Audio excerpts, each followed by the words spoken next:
नमस्कार, मी अक्षता पवार. आपण पाहताय न्यूज मराठी 24/7. आजच्या या स्पेशल रिपोर्टमध्ये आपलं स्वागत. महाराष्ट्रात सध्या बर्ड फ्लूचा धोका वाढलाय.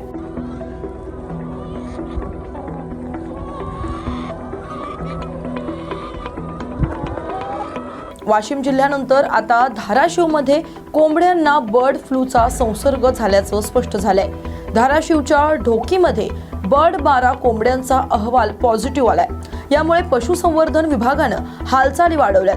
धाराशिवच्या ढोकी परिसरामध्ये 50च्या आसपास कावळ्यांचा बर्ड फ्लूनं मृत्यू झाल्याचा प्रकार 2 दिवसांपूर्वी घडला होता. धाराशिव जिल्ह्यातून वेगवेगळ्या ठिकाणच्या 300 पेक्षा अधिक कोंबड्यांचे नमुने पशुसंवर्धन विभागाने तपासणीसाठी प्रयोगशाळेत पाठवलेत. आता कोंबड्यांचा अहवाल पॉझिटिव्ह आल्यावर पशुसंवर्धन विभाग अलर्ट मोडवर आलाय.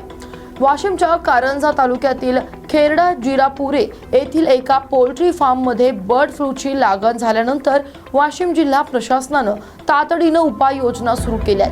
बर्ड फ्लू बाधित सर्व कोंबड्या आणि खाद्य शास्त्रोक्त पद्धतीनं नष्ट करून परिस्थितीवर नियंत्रण मिळवलं जाते. यामुळे मागील 24 तासांमध्ये वाशिम जिल्ह्यात इतरत्र कुठेही बर्ड फ्लूची लागण झाल्याची नवीन घटना उघडकीस आली नाही, अशी माहिती वाशिमचे अप्पर जिल्हाधिकारी रामेश्वर घुगे यांनी दिली आहे. तर बेळगाव शहर तसेच ग्रामीण भागात चिकनची मागणी अधिक असते. मटण महाग झाल्यामुळे चिकनकडे ओढा वाढला जातो. मात्र आता बऱ्याच ठिकाणी बर्ड फ्लूच्या गैरसमजुतीमुळे चिकनच्या मागणीत देखील घट झाल्याचं चिकन विक्रेत्यांनी सांगितलंय. तर बर्ड फ्लूचा धोका वाढल्यानं प्रशासनाकडून पोल्ट्री चालकांमध्ये जनजागृती करण्यात येते. पोल्ट्री फार्ममध्ये असलेल्या सुविधांची पाहणी करण्यात येते. तर अंडी आणि चिकन करताना तुम्ही कोणती काळजी घ्यायला हवी हे जाणून घेऊया. चिकन आणि अंडी 70 डिग्री सेल्सिअस तापमानात शिजवून घ्या. तसेच कच्ची इन्फेक्टेड अंड्यांचे सेवन करू नका. चिकन शिजवल्यानंतर हात स्वच्छ धुवून घ्या. बर्ड फ्लूचा प्रभाव असलेल्या 10 किलोमीटर परिसरात राहू नका. सर्दी, खोकला, ताप, डोकेदुखी, अंग दुखणे अशी लक्षणे असल्यावरती त्वरित रुग्णालयात जा. पक्षी किंवा इतर प्राण्यांचा मृत्यू झाल्यावर त्याची माहिती पशुसंवर्धन विभागाला द्या. हे नियम काटेकोरपणे पाळण्यासाठी प्रयत्न करा आणि इतरांमध्ये देखील याची जनजागृती करा. याच पार्श्वभूमीवर आता वाशिम जिल्हा परिषदेनं जिल्ह्यातील विविध गावांमध्ये बर्ड फ्लू विषयी जनजागृती करण्यासाठी ग्रामीण भागामध्ये दवंडी देऊन नागरिकांना माहिती दिली आहे. तसंच सतर्कता बाळगण्याचे उपाय देखील सांगितलेत. नमस्कार, मी डॉक्टर रिचा प्रभाकर चिकणकर, पशुधन विकास अधिकारी, जिल्हा कृत्रिम रेतन वाशिम. इथे आपल्या वाशिममध्ये खेरडा विलेज हे कारंजा तालुक्यातील वाशिम जिल्ह्यात प्रादुर्भाव झालेला आहे. यात आपल्याला H5N1 म्हणजे बर्ड फ्लू याचा प्रादुर्भाव झालेला आहे. तर याची आपल्याला काळजी अशी घ्यायची आहे की जे बाकी पोल्ट्री फार्म्स आहे, म्हणजे जे आपले पशुपालक आहे ज्यांच्याकडे तलंगे किंवा आपले मांसल पक्षी आहे, त्यांना प्रादुर्भाव झालेला नाही पाहिजे, ज्यांना ऑलरेडी झालेला नाही आहे. आणि आपले जे माणसं म्हणजे आपण ह्युमन यांना पण त्याचा संसर्ग म्हणजे इन्फेक्शन नाही झालं पाहिजे, याची पण काही काळजी घ्यायची आहे. तर यात तुम्हाला हे करायचं आहे की आपल्या पक्ष्यांवर लक्ष द्यायचं आहे. ते बिमार पडत आहे का, त्यांना श्वसनाचा काही त्रास होतोय का, हे याचे प्रायमरी सिम्पटम्स आहे.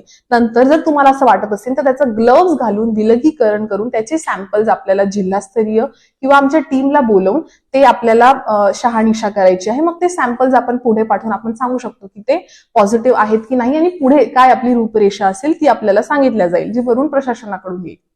कारण हा खूप सेन्सिटिव्ह आहे बर्ड फ्लू, त्याच्यामुळे.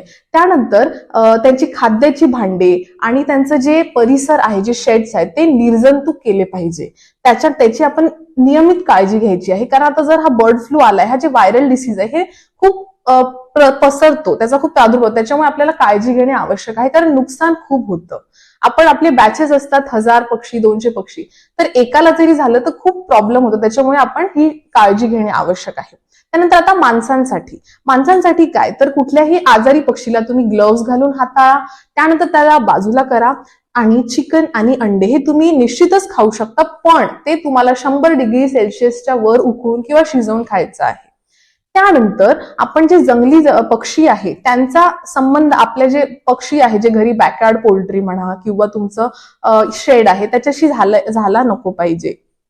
त्यानंतर आपण चिकनअंडी घाबरून जाऊ नये आणि आजारी पक्ष्यांच्या संपर्कात ते पण कसं सलायवा किंवा कुठलेही बॉडी फ्लुइड्स झालं किंवा त्यांचं कच्चं मांस हे त्यांना आपल्याला अवॉइड करायचं आहे.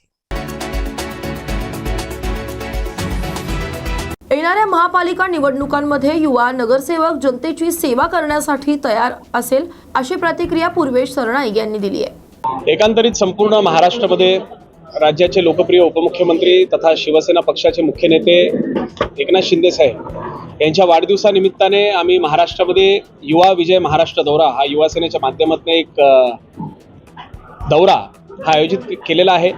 ह्याची सुरुवात आम्ही कोकणपासून केली होती. त्यानंतर आम्ही उत्तर महाराष्ट्राला गेलो.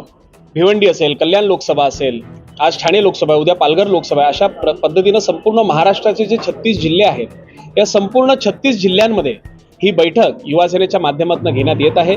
या बैठकीमध्ये प्रामुख्यानं युवासेनेच्या मुलांनी, आमच्या युवा सैनिकांनी जे काम केलं होतं विधानसभेच्या निवडणुकीमध्ये असेल किंवा लोकसभाच्या निवडणुकीमध्ये असेल, जे काम केलं त्या कामाला त्यांचे आभार व्यक्त करण्यासाठी आज ह्या बैठकीचं आयोजन करण्यात आलेलं आहे. त्याचबरोबर येणाऱ्या काळामध्ये युवा सेनेने कसं पुढे काम करायचं या दृष्टिकोनातून सुद्धा आज त्यांना या ठिकाणी मार्गदर्शन करण्यात येणार आहे. मी नेहमी सांगत असतो की शिवसेना आणि युवासेना ही फक्त निवडणुकीला लक्षात घेऊन कधी काम करत नसते. 365 दिवस जनतेची सेवा हेच आमच्या पक्षाचा धर्म आहे. आणि येणाऱ्या काळामध्ये आपल्याला जसं सांगितलं की निवडणुका असो किंवा नसो, युवासेना ही आता मैदानात उतरलेली आहे. आणि नक्कीच या महाराष्ट्रामध्ये ज्या पद्धतीने एकनाथ शिंदे साहेबांचा एक क्रेज निर्माण झालेला आहे, त्याच क्रेजच्या माध्यमातून अनेक युवक हे आमच्यासोबत काम करण्याला इच्छुक आहेत. आणि निश्चितपणे येणाऱ्या काळामध्ये याच युवासेनेमध्ये अनेक इतर युवा सैनिक युवक सुद्धा तुम्हाला आमच्यासोबत दिसतील. आतापर्यंत 3196 किलोमीटरचा हा प्रवास हा बाय रोड करण्यात आलेला आहे. आणि एकूण जर आपण पाहिलं तर 13,000 किलोमीटरचा हा प्रवास एकूण आमचा असणार आहे. पण मी आपल्याला सांगतो की हा प्रवास करत असताना कुठेही थकवा जाणवत नाही, कारण युवकांचा जो प्रतिसाद आम्हा सगळ्यांना मिळत आहे. म्हणजे प्रामुख्यानं मी एकटाच करत नाहीये, तर माझ्यासोबत युवासेनेचे मुख्य सचिव राहुल लोंढेजी असतील, युवासेनेचे सचिव किरण साळी असतील, त्याचबरोबर आमची संपूर्ण युवासेनेची जी कोर कमिटी आहे ही अतिशय चांगलं काम करत असल्या कारणानं आम्हाला एक वेगळा प्रतिसाद मिळतोय. मी आपल्याला सांगतो की आज जरी पूर्वेश सरनाईक या ठिकाणी ठाण्यात असेल तरी महाराष्ट्राच्या प्रत्येक जिल्ह्यामध्ये युवासेनेची अशा वेगवेगळ्या टीम्स हे सुद्धा त्या ठिकाणी अशाच पद्धतीच्या बैठकी आजच्या तारखेला घेत आहे. आणि 22 एप्रिलला ह्या आमचा जो दौरा आहे हे संपन्न होणार. सर, येणाऱ्या पालिका निवडणुका दिसेल का? बघा, हा मी आपल्याला सांगतो, विधानसभेच्या निवडणुकीच्या अगोदर सुद्धा मला हाच प्रश्न विचारण्यात आला होता की येणाऱ्या विधानसभेच्या निवडणुकीमध्ये युवा सैनिक दिसतील का. आणि त्यावेळेस मी म्हणालो होतो की नक्कीच येणाऱ्या काळामध्ये युवा सैनिक दिसतील, परंतु आता मी त्याचं उत्तर देणार नाही, कारण असं बोलल्यानंतर आमच्या युवा सैनिकांना संधी मिळत नाही. परंतु मी आपल्याला सांगतो की मी विश्वासाने सांगू शकतो की ह्याच ठाणे लोकसभा मतदारसंघामध्ये ठाणे महानगरपालिका येते, नवी मुंबई महानगरपालिका येते आणि मीरा भाईंदर महानगरपालिका येते. मी आज या ठिकाणी पूर्ण माझ्या युवा सैनिकांच्या पाठिंबा त्यांना देण्यासाठी आलेलो आहे. आणि येणाऱ्या ह्या निवडणुकीमध्ये आपण पाहाल तर निवडणुकीच नाही तर येणाऱ्या महानगरपालिकेच्या निवडणुकीमध्ये युवा सैनिक सुद्धा नगरसेवक म्हणून जनतेची सेवा करण्यासाठी तयार असणार आहे. तिन्ही महानगरपालिका ह्या लोकसभा मतदारसंघात असलेले हे तिन्ही महानगरपालिकेमध्ये शिवसेना भाजप या महायुतीचा भगवा झेंडा फडकणार आहे. तर अनेक ठिकाणी युवक जे आहेत आकर्षित होतात, विविध पक्षातून येत आहेत. पुढे काही इन्कमिंग युवासेनेची कशी आहे? युवासेनेची इन्कमिंग म्हणजे आता कालचंच उदाहरण देतो. आम्ही नाशिक आणि शिर्डी लोकसभाची बैठक घेतली होती. त्या ठिकाणी सुद्धा उभाटा गटाचे, त्याचबरोबर काँग्रेस गटाचे अनेक युवक हे आमच्या युवासेनेमध्ये सामील होत आहेत. आणि हे फक्त आणि फक्त सन्माननीय उपमुख्यमंत्री एकनाथ शिंदे साहेबांवरचा जो विश्वास आहे, डॉक्टर श्रीकांत शिंदे साहेब जे पद्धतीचं काम करत आहेत, या दोन्ही नेत्यांवरचं असलेलं विश्वास, या विश्वासामुळेच आज अनेक युवक आमच्यासोबत जोडत. पूर्वेशभाई, या संपूर्ण प्रवासामध्ये बऱ्याच ठिकाणी चहा पिताना तुम्ही दिसताय, कोण काय सांगायचं? बघा, युवासेनेची स्थापना झाली तेव्हापासून मी त्या युवासेनेमध्ये सक्रिय आहे. पूर्वी युवासेनेचा सचिव होतो, आज मी युवासेना कार्याध्यक्ष झालोय. तेव्हा युवासेनेचं संपूर्ण नियोजन आयोजन हे करण्याचं काम जबाबदारी माझ्यावर देण्यात आलेली होती. आजही उपमुख्यमंत्री एकनाथ शिंदे साहेबांनी ही जबाबदारी माझ्यावर दिलेली.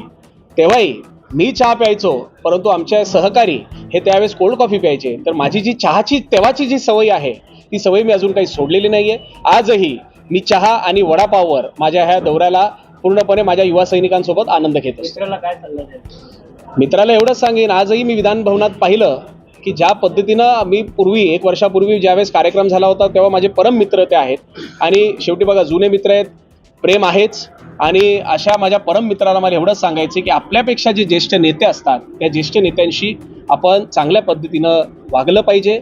शेवटी एक प्रोटोकॉल असतो. आज मी सगळ्या जिल्ह्यांमध्ये फिरतोय आणि ठिकठिकाणी मलाही अनेक नेत्यांवर प्रश्न विचारले जातात, परंतु मी कुठल्याही नेत्यावर टीका करत नाही, कुठल्याही नेत्याला वेगळं उत्तर देत नाही.